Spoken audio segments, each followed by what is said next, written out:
cut it. It's all right. Don't worry. Say it again. Have you heard the In Our Time on Tom Hardy's poetry? But of course I haven't. It's the absolute sickness. It's ridiculously ill. It's like it's dangerously unwell. It's like it's got COVID. It's by the ventilator. It's like there's no coming back from it. Is this Thomas Hardy or the big time TH? Mr. H himself. Tomboy. Of course, very famous. I noticed Jem, in fact, posted a poem of Tom Hardy's today. A bit weird. Maybe he's listened to the In Our Time as well. 100% he's listened to the In Our Time as well. Bit of a weird choice, but we won't go into the one he chose and why it's weird, but, you know, a bit strange. It's very, very sad. His whole life is a fucking tragedy. Have you ever read any of his novels? Yeah. They're all fucking disasters. I mean, they're fun. But how about this, though? Almost all of the saddest poems are ones he wrote about, like, women who he just treated like absolute S throughout their entire lives. And then as soon as he died, he was like, oh my God, I love you so much. And they were like, what have you done for me recently, though? Like, it would have been nice to... His tale as old as time. I was reading about F. Scott Fitzgerald's life recently. Oh, Zelda and all of that. Yeah, basically all of his books are, they're quote-unquote semi-autobiographical, which is just another way of saying, you know, I rearranged their faces and gave them all another name, right? Because then when you read his life alongside it, it's just like, okay, he was an alcoholic. He did kind of fake his way into high society. It did all fall apart. He was obsessed with this woman. He got her on like a bunch of drugs, and it was like unclear if she needed them, but then she definitely did need them because she went completely mad, possibly as a result of all the drugs. And then she wrote this book about how crap it was living with him, which was very poorly received. And then he wrote another book about how crap it was living with her. It was very well received. Rinsed. Didn't help things at all. What is it in Great Gatsby? The eggs are the other. West Egg and East Egg, that's where they live. Come on, man. You don't want to be living in East Egg or West Egg. I mean, much more West Egg, but much more West you don't want to be living on the eggs, though. That's a bad scene. Right, the East Egg. Which egg are you on? I'm on East Egg. I'm at the other egg to you. Could you come over to me? Oh, now we've missed each other. I thought you were coming to me in the East Egg, and now you're in the East Egg, and I'm in the West Egg. Yeah. If you had to cook yourself an egg, and you do, two questions: how are you going to do it, and what's your limit on eggs for the day? I feel like you have a high limit. No limit. No. The limit is not eggs. The limit is time. That is the only thing that's stopping me eating and eggs. Famously quick to cook and consume. I've been on a journey with eggs. Oh, I'm on a journey. Oh, wait, you're doing veganuary or vegan 2022 or vegan for the rest of your life, something like that. I thought of the most vegan 2022 sentence that I thought the other day was, oh my God, I've spilt vegan protein powder all over my jeans. Yeah. Yeah. Were your jeans leather? They're just jeans, but they're slightly stained because it's a brown rice-based protein powder. Ooh, the richest source of protein known to man. I think if you grind it up enough, you get something out of it. Not a lot, but something. It's very bland. Yeah. Oh, good. I used to be on the scramble the eggs for a long time at the low heat, which I believe is the French method. Like a French. When I was a kid, like calling something French had a lot more connotations. French letters, French kissing. I don't feel like anyone would say French kissing anymore, would they? Did you French kiss? I don't know. I mean, it would be weird if you said it to your partner, darling. Would you like to French kiss? We've got 2 minutes. The bus isn't going to be here for a while. Fancy a French kiss? Yeah. I believe it's like one of those slurs, though, like Dutch courage. It's like actually meant to be like, you know. The French are like, we never kiss with tongues. And the insinuation that we do is disgusting. Yeah. Yeah. it's a great slight on our nation. Just like the French do. But it's so funny that the English would come up for like, they're like, over there, they use their tongues, if you could imagine such thing. I mean, maybe, you know, once every Christmas or something like that, if I've had a sherry. But normally, I mean, a firm handshake and just a gunshot to the head. But I used to use the French method, I believe, the sexiest of the eggs. It is quite a sexy method. You kind of gently caress it. It's just a long, and it becomes a kind of gelatinous, and you kind of eat it all. But I feel like that's a 3-egg process, really. You're not getting more than 5 eggs in there. It's also limiting the time as well. Yeah. You know, like... whereas if you want to be trying to get if you want to maximize the egg consumption in a given day, which I normally do, it's not the right approach. Whereas I now use what I believe is the American approach, where you get the pan really hot, with butter on, throw them on like a minute. Maybe flip them if you don't want the yolk. Still yolky. Like still runny, basically like a liquid. When you turn it off, let it cool for a minute. Bomb. You could probably eat 100 eggs an hour using that method. I don't think that's possible. I mean, my GI tract just regurgitated itself and is now on the floor. That wasn't your GI tract. Yeah, a 5-egg day, I think, is fair. I think anything more than that, you're in rocky territory. However, what about like some kind of weird, like vegan molded shaped egg made from, what do they call it? Aquafaba. Aquafaba. Yeah. Which, to be fair, is quite a good branding compared to chickpea juice, which is a bad name. Yeah.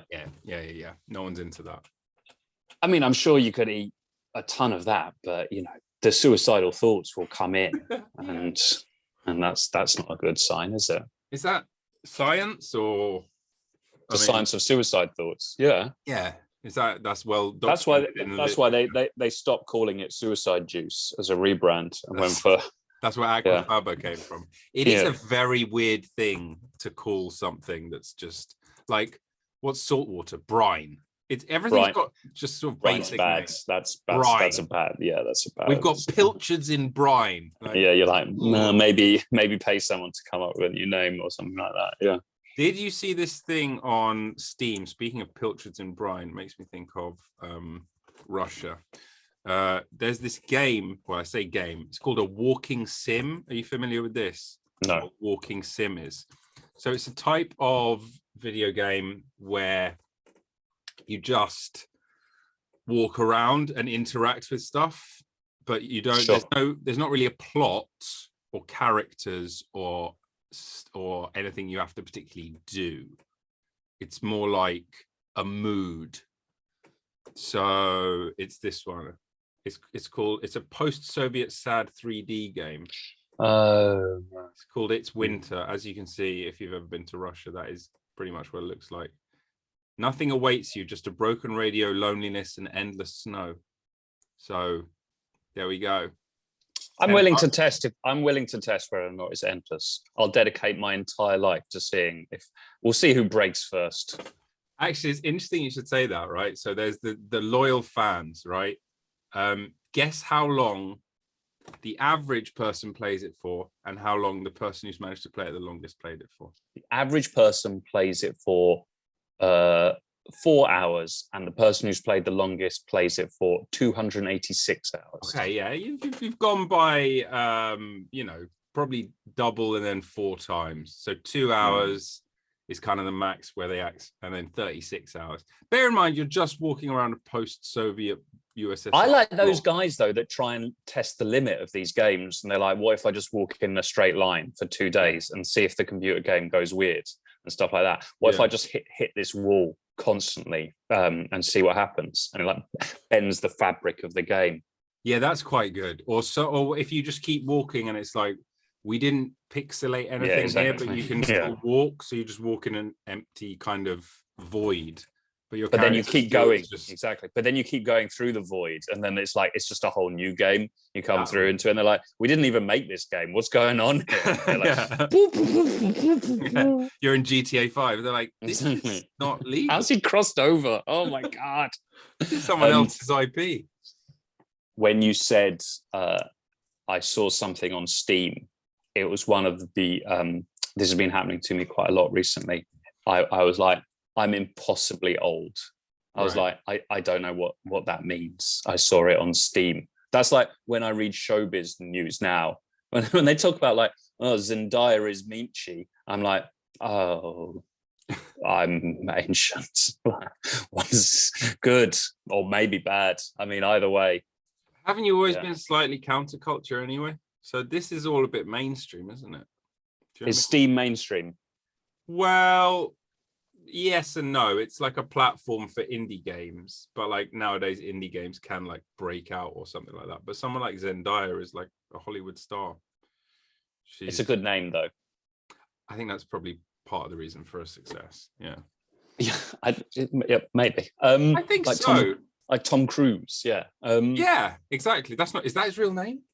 Like, there's plenty of people. No, his real name's Jim Cruise, but there was already a Jim Cruise, so he had to change it to Tom. There's someone exactly like that in Hollywood who's actually like, what is it? Or am I thinking of the Hulk?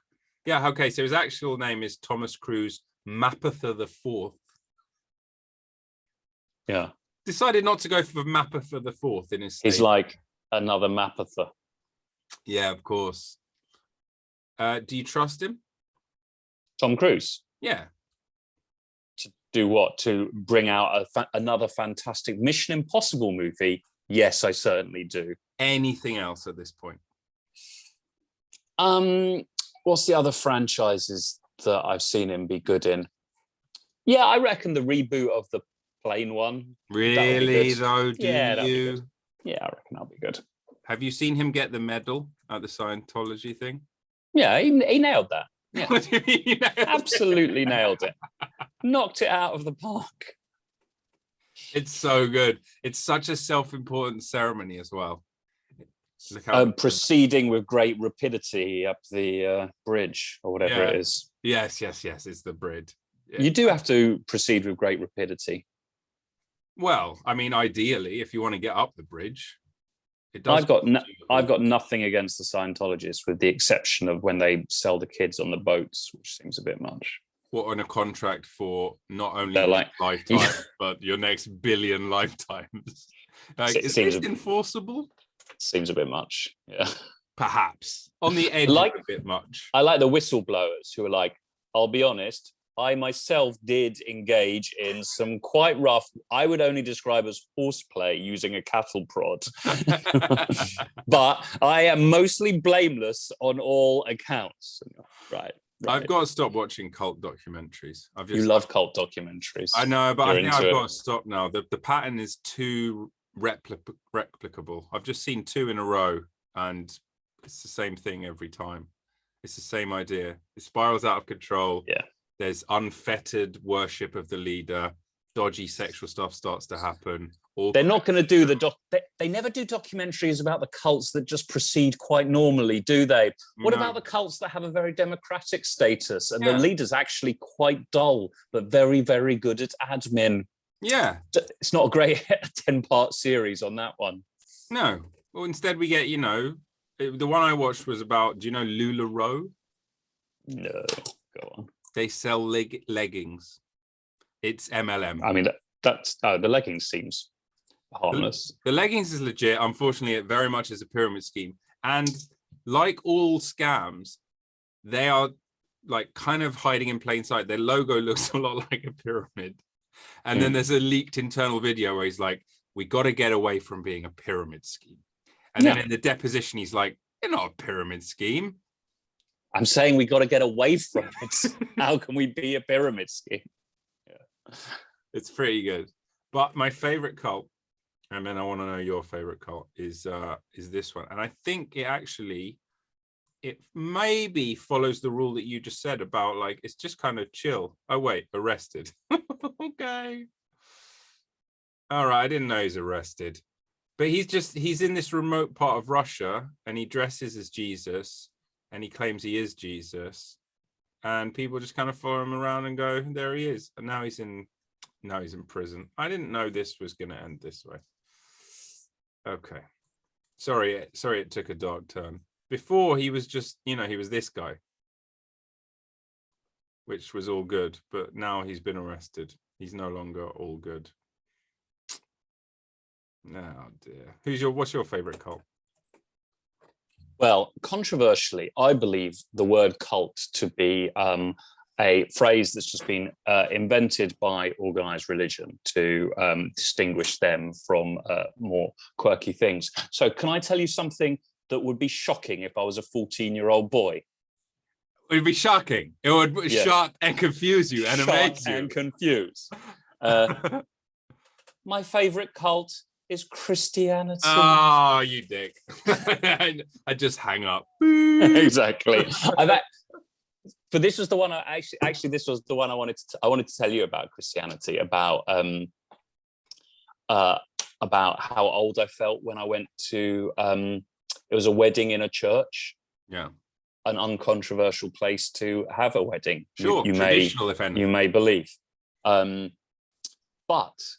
the reception was also in the church, which meant there was quite a lot of drinks and dancing in the church. And it was one of those churches that's got the Jesus on the cross. Right. The big one, like absolutely massive. Like Catholic style. Yeah, I don't know the names of all the one where they're really ramming home. You can see the nails. He's really hanging on by a thread. Yeah, I don't think this guy's hanging on. Yeah, exactly. Like, he's there looking down on us. Yeah, and we're like yucking it up to the Black Eyed Peas or something. And I just became incredibly aware of how shredded Jesus is. He's got like 4% body fat or something like that. It's like he's got the V cut. He's got the gutters. He's got the full cum gutters. I mean, he's on paleo diet. I mean, I think maybe something more extreme than that. What do you mean? The Son of God diet? Like, what's the one where it's 1 meal a day? No meals a day? No, there's no meals a day diet. That's starvation. Do you know the breatharians? Yeah, they're full of shit. They say they can exist on breathing alone, but I mean, obviously, the body needs nutrients every single. And there's that story about him seeing the founder like going into a back room and eating a sandwich and being like, "What sandwich? I never eat a sandwich." Yeah, and he's like, "Look, I am eating a sandwich. I don't need to, but it's one of the air sandwiches that people are so into these days." Yeah, but exactly. Jesus is shred. It's just cut.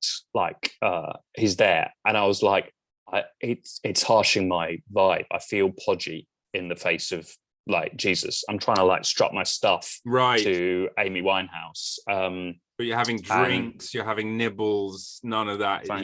You're looking at Jesus. You're like, he's not having drinks and nibbles. The guy's he's just doing 1,000 sit-ups every morning, just crunching the hell out of it and eating celery. But that's the Jesus they've chosen to go for, right? Because you can it's an unrealistic body image that they are pushing. Is Allow me to show you Cristiano Ronaldo, okay? It's very much our Jesus. Yeah. For all intents and purposes, is our Jesus. Is there not like a fat Jesus? Jolly Jesus. There's the fat Buddha, although actually I looked into that. That's not like Buddha. That's just a monk who like became enlightened. It's not like saying something's name twice to make it is really good. It's not Buddha. It's just Buddha. It's not Buddha. It's Buddha. Like the word just stops me. Really it's Tom. He's not being very Tom, but he's still Tom, maybe he's not Tom. I always think that with do and do, because obviously do is do, but also I do that. I love do that. I like it on the news when they say, it seems to be positive, but, and it's a big but, I'm like, go on. How big? Go on. Hello with the big butt. How shredded was this Jesus? Because I went to a wedding in New York in it was in a Catholic church, and the priest giving the sermon, at one point, you know, they'd just basically exchanged rings, and he's like, you know, this is very important. This is a sacred vow. And I mean, you only have to look here. That's how serious it is. And he's just pointing at this, you know, dead God who's been nailed onto some wood. And he's like, huh? How about that? And everyone's like, Jesus a bachelor. Jesus is not a bachelor. He's married. Who to? Mary? Mrs. Jesus. That's Now his mum. Listen, here's shredded Jesus, right? He's not shredded though. This is swole Jesus. This is swole. Sorry. I mean, I've just looked up shredded Jesus. Yeah. No, I know. So I'm guessing he didn't have traps or biceps. He just had a six-pack. He was like desiccated. Like he was getting lean. ready. He was getting ready for a role where he's a Holocaust survivor. But a ripped one? No. You mean like when you see like the photos of like I just saw one the other day of the they're an Amazon tribe that are like a farming and a hunting gathering tribe, and they're all just in like the best shape of their life because they do a lot of walking and hunting every day, and they just hope they don't get cut on a nail. Yeah, basically. If they do, it's because it's going to be bad. But for the time they were here, they were ripped. That's like the opposite of what's going to go on my tomb. For the time he was here, he was ripped. What's that one where Christian Bale got absolutely like nothing to him for that role? That's The Machinist. There's Christian Bale goes up and down between weights in like, look at that, mate. He's gonna die young for this shit he's doing, because that's really bad on your body. Yeah, and then he goes, did you see him as Cheney? So think of him there, then think of him as Cheney in Vice. He didn't wear a fat suit. He just got like fat. So he's just this and big. That was over one summer he did that as well, wasn't it? Yeah. And then he just got yeah, how many eggs a day? Chop them down. So I was talking to a young person at the wedding. Okay. I would guess she was in her 20s. Sure. And I was saying that I thought having the shredded Jesus there was essentially, it's like a microaggression against me. Was he only small? Well, in tiny little Jesus. Tiny. He's Jesus. He's not Jesus. He's Jesus. Right, he's Jesus. And I was like, essentially what I'm saying is Jesus asked to touch my hair. And I think it was the first time that I've been really aware of someone looking at me being like, all right, Dad, shut up. Really? Big time. Did you think you were bringing some kind of Bantz energy? I'm bringing, that's Bantz. That's not just Bantz, that's Bantz. Well, no, it landed, but also she was like surprised that someone as old as me would make a joke about touching hair. Oh, right. Well, and felt like it wasn't okay in some way for you to do that? No, she was surprised. She was like, I've misunderstood him. I thought he was probably going to talk about the Antiques Roadshow and Morse, but... right, and then move on to LTNs. Now, are you saying... I've got a lot of views about the LTNs. I don't want to hear any of them. I think it's good that they're free, but I think you should only have to be isolated for 5 days. Okay, well, it seems like you've got your way. What do you think about Novak? Do you think he's going to get to play? Would you buy an NFT of Novak's LTN? Is my question. Oh, BYB. Novak. He's Novak.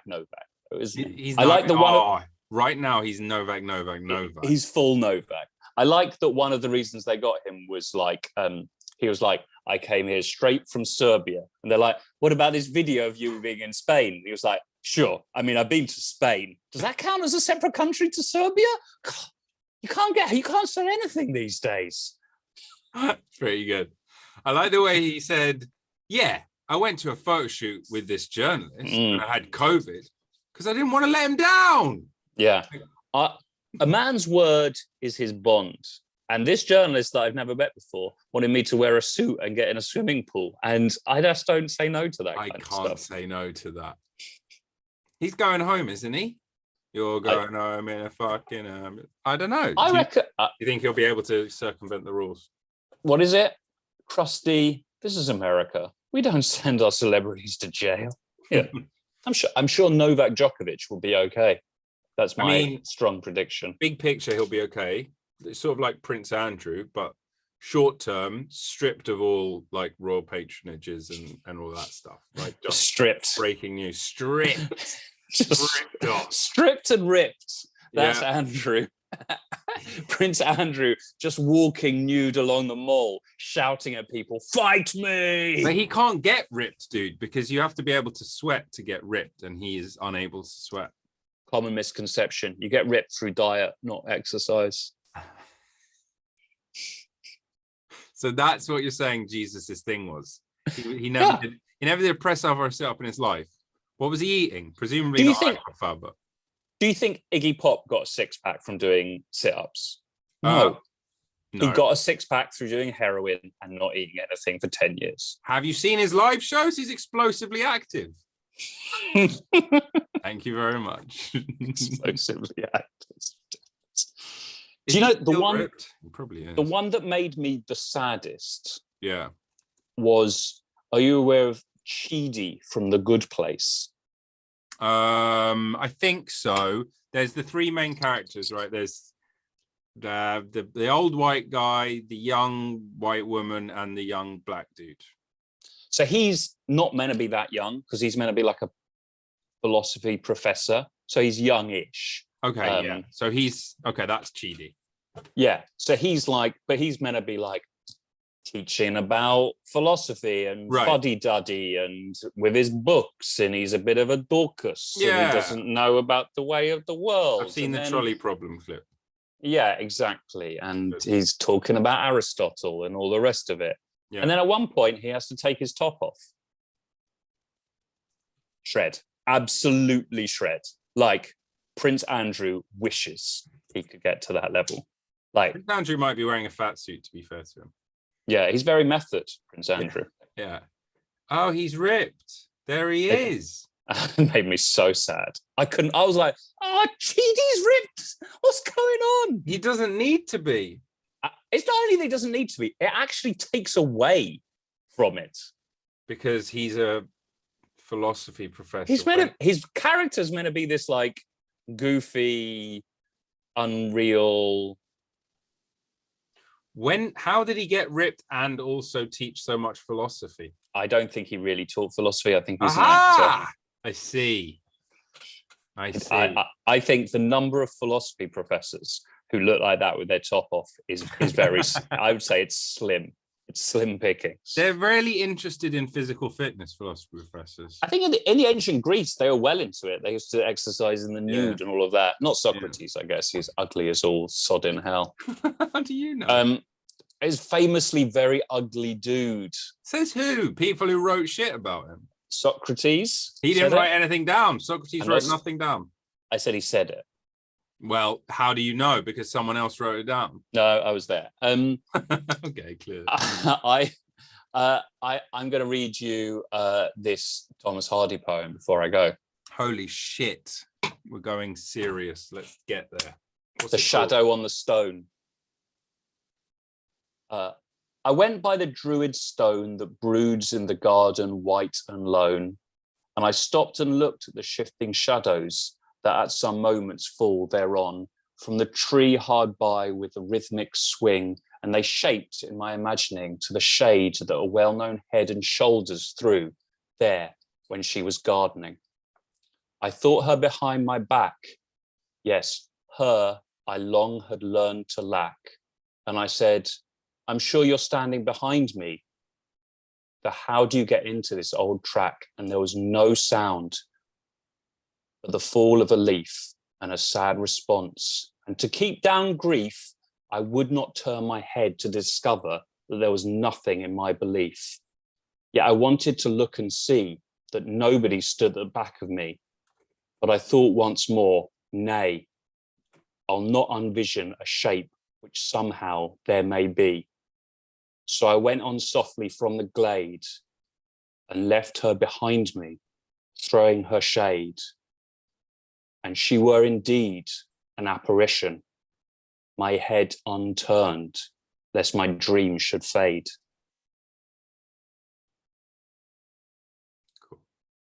Actually, when he looks around, she's shredded. She's just like, bosh, I've been eating 1,000 eggs a day, mate. There's one point in which he says head and shoulders, and for about the next stanza, I was thinking, does he mean head and shoulders? It's the only one that Joe Hart uses. All right, man, I'm going to go. Peace and love. Peace and love. Love you, man. All right. Take it easy and dreezy. Bye. Bye, bye, bye.